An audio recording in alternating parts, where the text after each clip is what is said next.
O que fazemos a partir do que cremos? Eu entrei em diversos chats, em diversas IAs que existem, e eu fiz a mesma pergunta para todas elas. Com base nos últimos 6 anos, analisando todos os cenários globais que nós vivemos nesses últimos 6 anos, se você pudesse resumir o sentimento da humanidade em uma palavra, qual seria? Todos eles me deram a mesma resposta: instabilidade. A resposta que ele dá não é bem um sentimento. E aí eu continuei provocando ele e tentando tirar uma experiência mais interna. Insegurança. Insegurança talvez seja a palavra. Ok, as instabilidades externas geram dentro de nós inseguranças. Só que, quando o ambiente se torna imprevisível, quando eu e você vivemos esses ambientes de insegurança, afinal de contas, nenhum de nós sabe o amanhã, mas nesse mundo em que nós vivemos, onde existe muita expectativa do amanhã, não saber sobre o amanhã nos dá cada vez mais incerteza. E junto com a incerteza, talvez a palavra correta sobre como o coração humano reage diante das incertezas, seja medo. Medo é a expressão. Uma busca desesperada por controles e garantias que não são possíveis geram dentro de nós esse medo. Medo é a palavra que descreve bem o nosso sentimento diante desses últimos anos em que vivemos. A história vai nos mostrar que, em momentos de insegurança, a humanidade tende a buscar 3 coisas. Eles tentam buscar uma narrativa que dê sentido ao caos. Então as pessoas estão em busca de uma resposta, de uma boa desculpa para justificar o que está acontecendo. Então muitas narrativas surgem. E por que muitas narrativas surgem? Porque nós estamos consumindo elas, nós estamos desejando ouvir elas. Por que todo mundo vai para a internet teorizar sobre alguma coisa?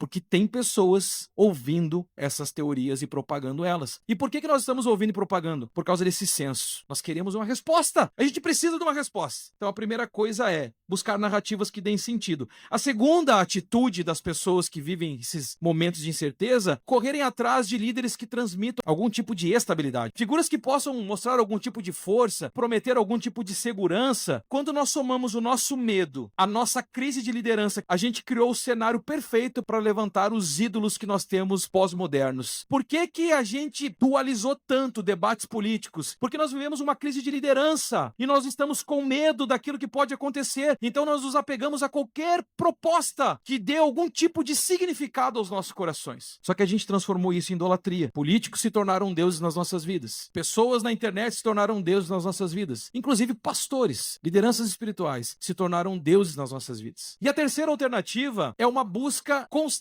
por comunidades que ofereçam pertencimento. Num mundo cada vez mais individual, as pessoas estão com medo de ficarem sozinhas. Toda a narrativa mundial aponta para individualidades. Você tem que ser você tem que se amar, você tem que se cuidar, você tem que se mimar. Tudo é você. Mas na hora de viver a vida, a gente carece. Ninguém quer ficar sozinho. E aqui nós temos a busca por espiritualidade e religiões. As pessoas, para tentar dar significado à vida, elas estão buscando respostas espirituais. Existe dentro de nós um senso de espiritualidade não respondida. Quem somos? De onde viemos? O que fazemos? Para onde vamos? E é aqui que nós, como igreja, precisamos estar prontos. Nós precisamos perguntar algo para essas pessoas. O que é verdadeiramente inabalável quando tudo ao seu redor é instável? A gente precisa responder isso. Nesse mundo de instabilidades, o que é verdadeiramente estável? E aí, a gente tem 2 formas de responder essa pergunta. 2 pontos de vista. Do ponto de vista espiritual, a resposta é Deus. Deus é inabalável. Ele está fora dessa tensão. Nada do que acontece aqui, que nos atinge, atinge a ele. Ele é inabalável. E aí eu trago para o segundo ponto de vista. A forma como eu e você vemos. O que é inabalável na nossa percepção? Na percepção espiritual, Deus é. Na nossa percepção, precisa ser a fé. A nossa fé precisa ser inabalável. Nós não temos nenhum outro elemento que é inabalável. A fé precisa ser. Ela é uma fé num Deus inabalável. Tudo que Paulo está propondo aqui, daqui para frente, passa pela fé. A fé, ela é uma convicção interna. E essa convicção interna, obrigatoriamente, vai te levar a ações externas. Por isso que nós não devemos responder à instabilidade do mundo como o mundo responde. Nós não estamos em busca da narrativa perfeita, porque nós temos a narrativa. Eu não estou em busca de um líder, de uma figura. Por quê? Porque eu já encontrei um. O Senhor é meu líder. Jesus, ele é inabalável. Jesus é a resposta para a minha crise. E a comunidade perfeita que nós devemos buscar é a igreja do Senhor. Afinal de contas, nós cremos, como Paulo afirma, que nós somos comprados, remidos por alto preço, sangue de Cristo, propiciação pelos pecados na cruz. Jesus morreu por mim. Alguém aqui hoje presente tem dúvida sobre a morte expiatória de Cristo ser um favor imerecido e uma graça ofertada a você simplesmente pela sua fé? Temos dúvidas sobre isso? Não temos. A continuação da pergunta é: essa convicção, essa fé que nós temos, nos move exatamente a fazer o quê? O que fazemos a partir do que cremos?